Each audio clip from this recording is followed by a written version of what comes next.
Income and employment chapter में से deficient demand. तो कल हमने पढ़ा था एक्सेस डिमांड। डेफिशिएंट डिमांड क्या होता है कि डेफिशिएंट डिमांड एक ऐसी सिचुएशन होती है जिसमें एग्रीगेट डिमांड कम होती है और एग्रीगेट सप्लाई जो है ज़्यादा होती है in corresponding to full employment level. अगर हमारे पास, हम पहले इसकी डेफिनेशन लिख लेते हैं। Deficient demand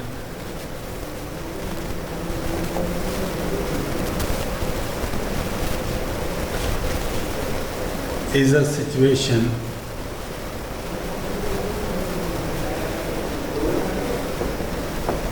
where aggregate demand is less than aggregate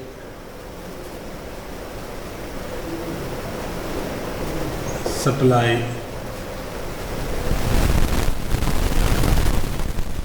corresponding to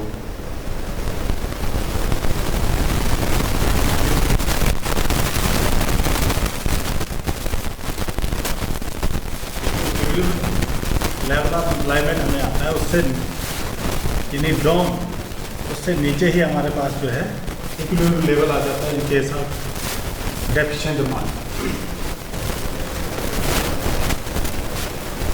इसको डेफिशिएंट डिमांड को इसको बोलेंगे it is under employment equilibrium, under employment equilibrium.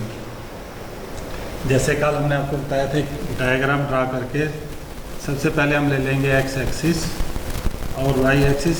X axis को पे हम रिप्रेजेंट करेंगे इनकम, एम्प्लॉयमेंट और आउटपुट, ये हम ले लेंगे एक्स एक्सिस पे, और वाई एक्सिस पे ले लेंगे एक्सपेंडिचर यानी एग्रीगेट डिमांड और aggregate supply. Aggregate supply curve आपको मालूम है, ये एक अपवर्ड स्ट्रेट लाइन है eight 45 degree.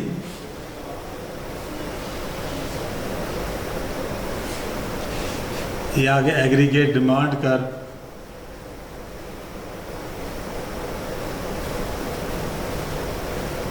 Aggregate demand curve at full employment level, और ये आ गया aggregate demand curve at under employment level.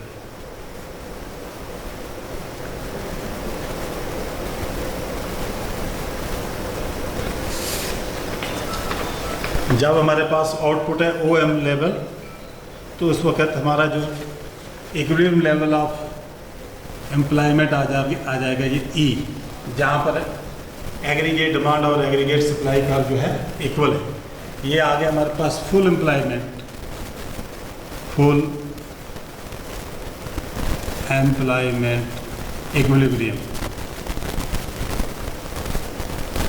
इस पॉइंट पे हमारे पास एग्रीगेट डिमांड और एग्रीगेट सप्लाई जो दोनों इक्वल है, लेकिन अंडर एम्प्लॉयमेंट इक्विलिब्रियम E1, इसका मतलब ये हो गया यहाँ पर एग्रीगेट डिमांड कम as compared to the aggregate supply. Output पहले हमारे पास कितना है OM, और अंडर एम्प्लॉयमेंट लेवल पे हमारा आउटपुट जो रह जाएगा OM1। तो इस पॉइंट को बोलेंगे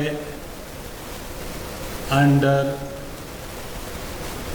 एम्प्लॉयमेंट इक्विलिब्रियम। और ये जो पोर्शन आ जाएगा इतना सा, ये हमारा आ जाएगा deficient demand, deficient demand. Actual demand जो है ये है OM, लेकिन इतना पोर्शन जब डिमांड बढ़ गई चीज़ों की, तो हमारा इक्विलिब्रियम लेवल ऑफ इनकम जो है आ गया E1 पॉइंट पे, हमारी एग्रीगेट डिमांड कम हो गई। तो ऐसी कंडीशन में क्या है, जब एग्रीगेट डिमांड कम और एग्रीगेट सप्लाई ज़्यादा होती है, तो उस वक्त जो है नंबर 1 एम्प्लॉयमेंट जो है टेंड्स टू फॉल। जब एग्रीगेट डिमांड कम होगी तो एम्प्लॉयमेंट क्या होगा, उसमें कम होना शुरू हो जाती है, क्योंकि जब गुड्स एंड सर्विसेज की डिमांड उतनी होगी नहीं तो प्रोड्यूस भी नहीं ज़्यादा की जाएंगी। जब गुड्स एंड सर्विस प्रोड्यूस नहीं की जाएंगी तो एम्प्लॉयमेंट कम हो जाएगी। दूसरा, एग्रीगेट सप्लाई जो है ये भी फॉल करेगी। एग्रीगेट सप्लाई ये भी फॉल करेगी। एक्चुअल तो ये है एग्रीगेट सप्लाई यानी OM, जब हमारे पास इक्विलिब्रियम अंडर इक्विलिब्रियम लेवल आ जाएगा OM1 और कम हो जाएगी सप्लाई। नंबर 3, ऐसी सूरत में जो है there will be fall in general prices, यानी यहां पर होगा डिफ्लेशन। डेफिशिएंट डिमांड की कंडीशन में डिफ्लेशन होगा, चीज़ों की कीमतें कम होना शुरू हो जाएंगी, क्योंकि जब डिमांड कम होगी तो चीज़ों की कीमतें भी कम होते जाएंगी। इसी तरह से आ गया डिफ्लेशनरी गैप। डिफ्लेशनरी गैप, ये जो डेफिशिएंट डिमांड है, एक्चुअल डिमांड और actual demand at full employment level और demand at under employment level, इसका जो डिफरेंस आएगा, ये जो गैप बनेगा जिसको हम डेफिशिएंट डिमांड बोलते हैं इसको, और इस गैप को बोलते हैं, this gap is called deflationary gap.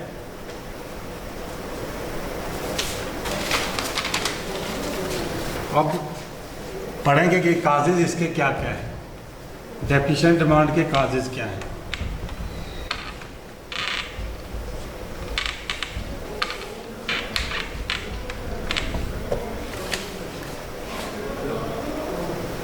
Causes of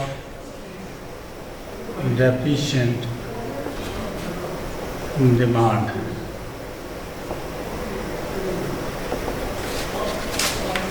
Number 1, decrease in consumption.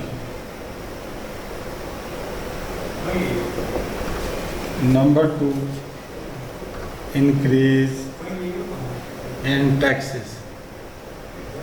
Number 3, a rise in imports. Number 4, fall in exports.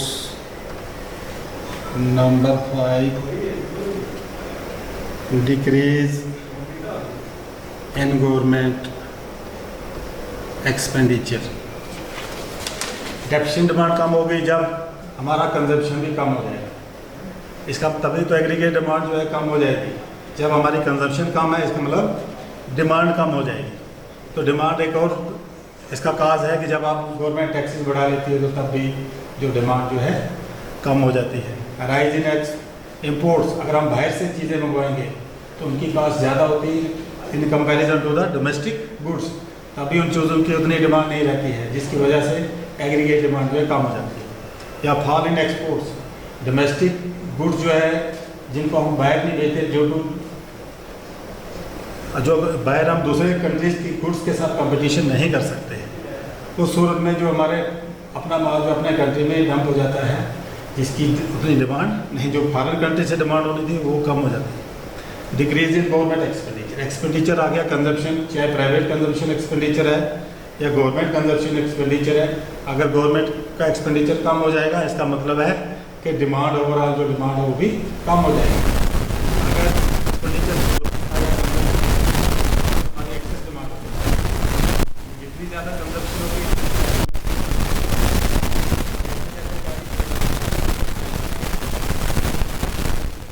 Income भी हमारी वैसे वैसे जो डिमांड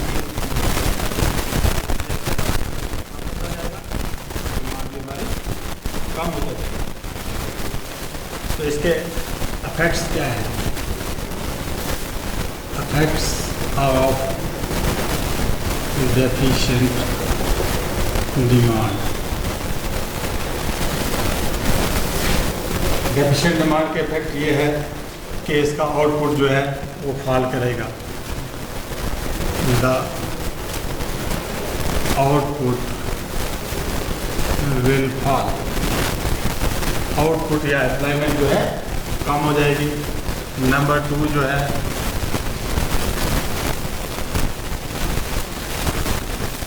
एम्प्लॉयमेंट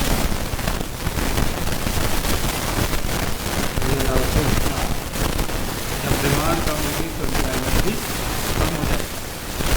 इसी तरह से नंबर 3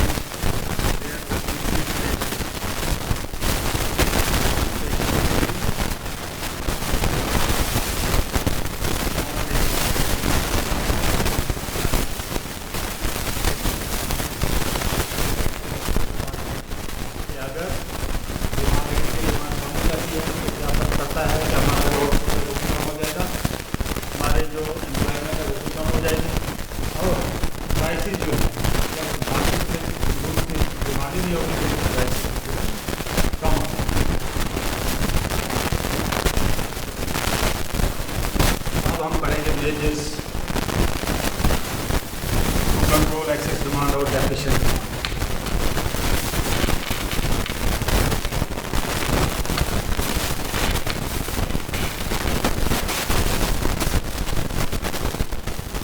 Measures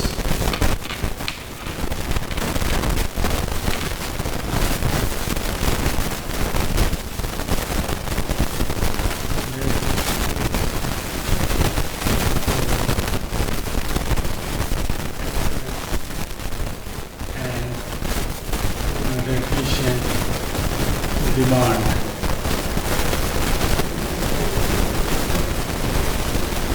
एक्सेस और डेफिशिएंट डिमांड को कंट्रोल कैसे किया जाता है, इसके थोड़े से मेजर्स हैं।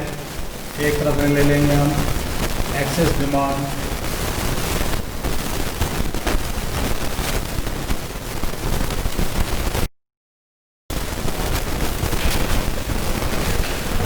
Deficient demand.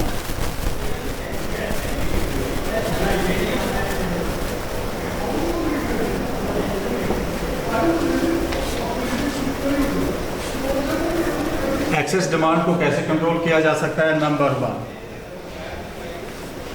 Decrease in government expenditure. जब अब गवर्नमेंट एक्सपेंडिचर को कम कर दिया जाएगा तो डिमांड जो है ऑटोमेटिकली कम हो जाएगी। जब हमारी एक्सपेंडिचर कम होगा तो डिमांड भी कम हो जाएगी। लेकिन डेफिशिएंट डिमांड को कैसे कंट्रोल किया जाता है?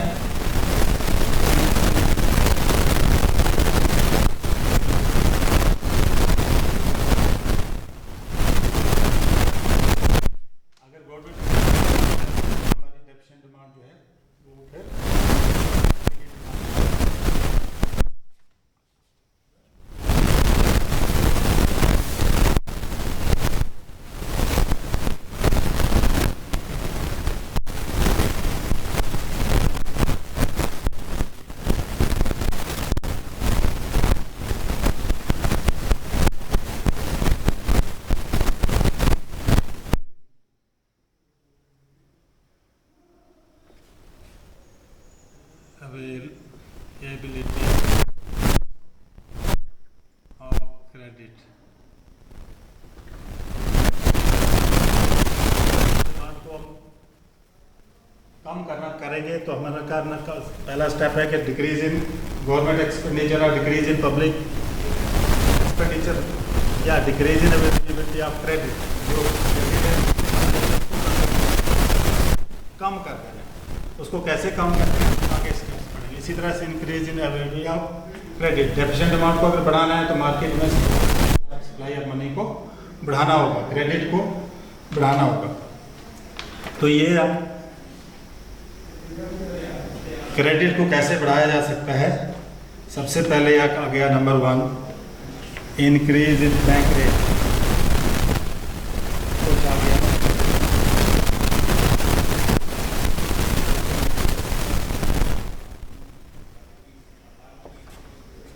दूसरा आ गया यहाँ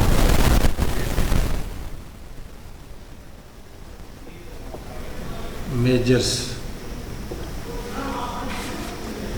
कौन कौन से मेजर्स?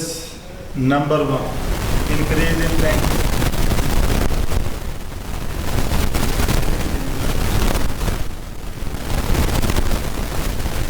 और डेफिशिएंट डिमांड को करेक्ट करना।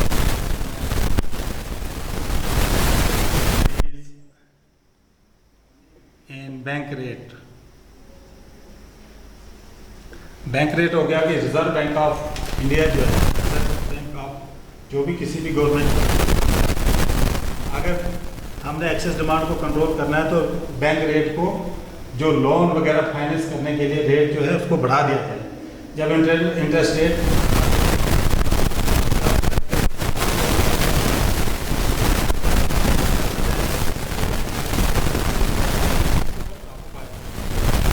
अपोजिट में जब डेफिशिएंट डिमांड है, कम डिमांड को बढ़ाने के लिए क्या करते हैं, बैंक रेट को डिक्रीज कर देता है। जो ही बैंक रेट को डिक्रीज कर देता है तो बहुत सारे लोग आ जाते हैं, इसकी वजह से मार्केट में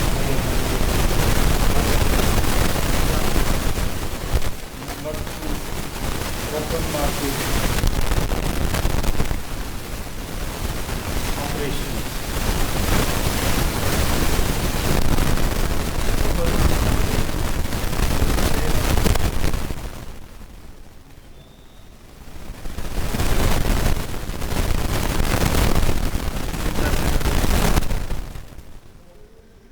ओपन मार्केट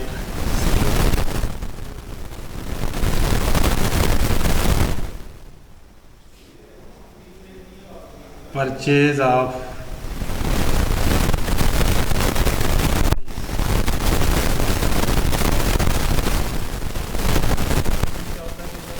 मार्केट में पैसा बहुत ज़्यादा हो जाता है, आरबीआई क्या करता है कि जो पब्लिक के पास सिक्योरिटीज हैं, कोई भी चीज़ उससे वो खरीद लेते हैं।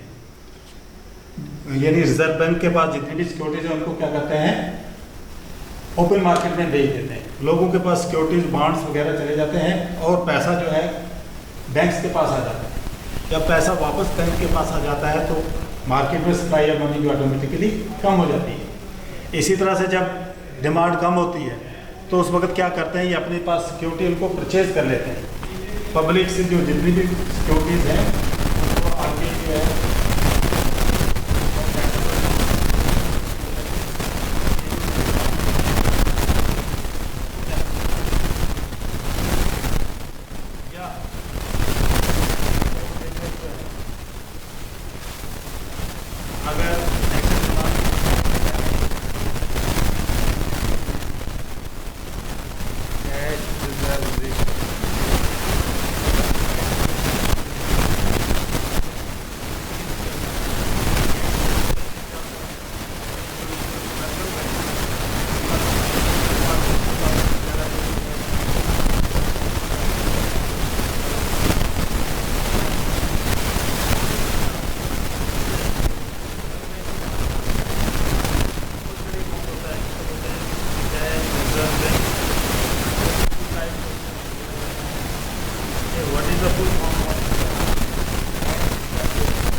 भी अपने पास जो स्टैट्यूटरी लिक्विडिटी फंड रेशो रखते हैं उसको भी कम कर देते हैं, जिसकी वजह से ये जब स्टैट्यूटरी लिक्विडिटी रेशो कम होगा तो लोग ज़्यादा से ज़्यादा पैसा यहाँ से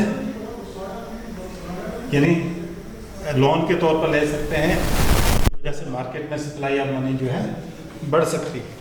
और भी क्वांटिटेटिव मेजर्स हैं जिससे हम ये जो एक्सेस डिमांड और डिमांड को करेक्ट कर सकते हैं, जैसे है मॉरल स्वेजन एक बोलते हैं कि जो रिजर्व बैंक है कमर्शियल बैंक्स को गाइडेंस इशू कर सकता है, सलाह दे सकता है उनको ऐसी कंपनी को आप लोग लोन दे दो या नहीं दे दो। अगर डिमांड को एक्स डिमांड को कंट्रोल करना है, कहेगा भाई फलाने आदमियों को ये लोन मत दे दो, जिसकी वजह से ऑटोमेटिकली हमारा जो है सप्लाई ऑफ मनी कंट्रोल हो जाएगा। या डेफिशिएंट डिमांड की वजह से वो प्रपोज करेगा कि ऐसे ऐसे कमर्शियल यूनिट्स को आप लोग लोन दे सकते हो, तो वो जब क्वालिटेटिव सजेशंस के तौर पर उनको दे सकते हैं।